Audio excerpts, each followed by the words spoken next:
नमस्ते, अस्सलाम वालेकुम। श्रीलंका तबाही के कगार पर पहुंच चुका है। न पेट्रोल है, न डीजल है, न दवाइयां हैं, न फॉरेन एक्सचेंज। सब कुछ खत्म। और इस सब के बीच में फॉरेन एक्सचेंज की कमी सबसे ज़्यादा परेशान कर रही है, क्योंकि 28 मार्च से पेट्रोल की शिपमेंट, तेल की शिपमेंट श्रीलंका पहुंची हुई है, लेकिन सरकार छुड़ा नहीं पा रही है उस शिपमेंट को, क्योंकि पैसा ही नहीं है।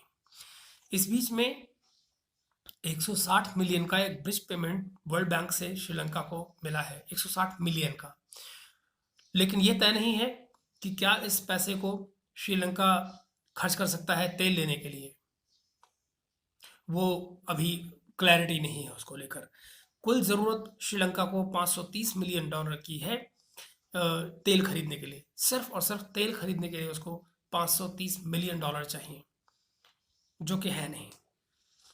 दूसरी तरफ जो जो रिकवरी की कोशिश है, इस आर्थिक हालत से जो रिकवरी की कोशिशें हैं श्रीलंका सरकार की, वो तय है कि जनता पर और ज़्यादा परेशानियों का बोझ लेकर आएंगी, जो भी प्रयास किए जाएं उनके।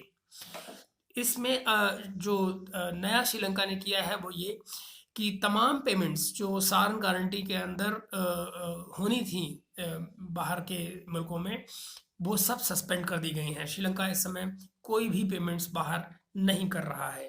पेट्रोल की प्राइसेस से जो बढ़ते पेट्रोल प्राइसेस हैं, जो इन्फ्लेशन का रेट है, वो बहुत हो चुका है। आर्थिक मंदी बेहद बढ़ी हुई है, क्योंकि पेट्रोल नहीं है, हर चीज़ उसी से जुड़ी हुई है, पेट्रोल प्राइसेस से, पेट्रोल डीजल प्राइसेस से। तो अब ये हुआ है कि श्रीलंकन सरकार ने तय किया इस स्थिति से किसी हद तक बचने के लिए कि श्रीलंका की जो एयरलाइन है, राष्ट्रीय एयरलाइन जो है उनकी, श्रीलंका एयरलाइंस, उसको बेच दिया जाए। अब मुश्किल इसमें ये कि इससे भी आने वाला पैसा इतना नहीं है कि आपकी बहुत मदद हो पाए। तो श्रीलंकन सरकार एयरलाइन बेचने जा रही है, इसके बावजूद कि उससे बहुत पैसा नहीं आने वाला है। दूसरा तरीका जो वो अपना रहे हैं वो ये कि करेंसी प्रिंट की जाए। करेंसी प्रिंट करने के अपने बुरे नतीजे हैं, यानी कि आपका जो इन्फ्लेशन रेट है वो और बढ़ेगा इस पर।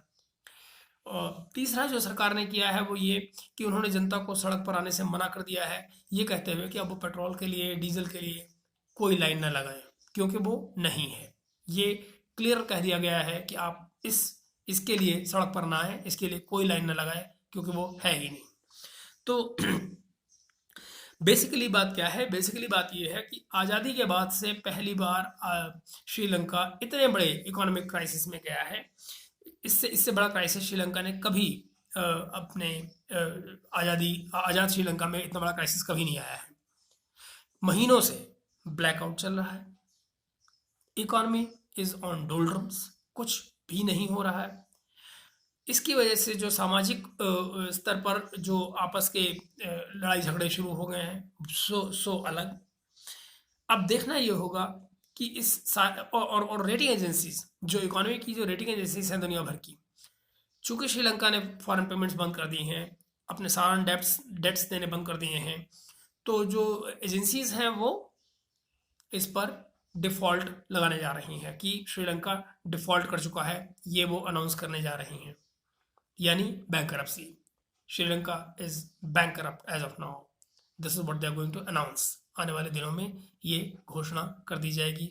उसके साथ बाद में आगे अब श्रीलंका में क्या होता है, उसके आसपास के क्षेत्र में क्या रिपरकशन होंगे, चाइना इस पर कैसे रिएक्ट करेगा, ये तमाम चीज़ें ऐसी हैं जो हमें गौर से देखनी होगी। आने वाले दिन श्रीलंका के लिए वाकई बहुत मुश्किल है। भारत के आसपास के पड़ोस के मुल्क मुश्किलों में हैं। श्रीलंका हो, नेपाल हो, पाकिस्तान, बहुत ध्यान से देखने की ज़रूरत है कि आने वाले दिनों में स्थितियाँ यहाँ क्या बनती हैं। धन्यवाद।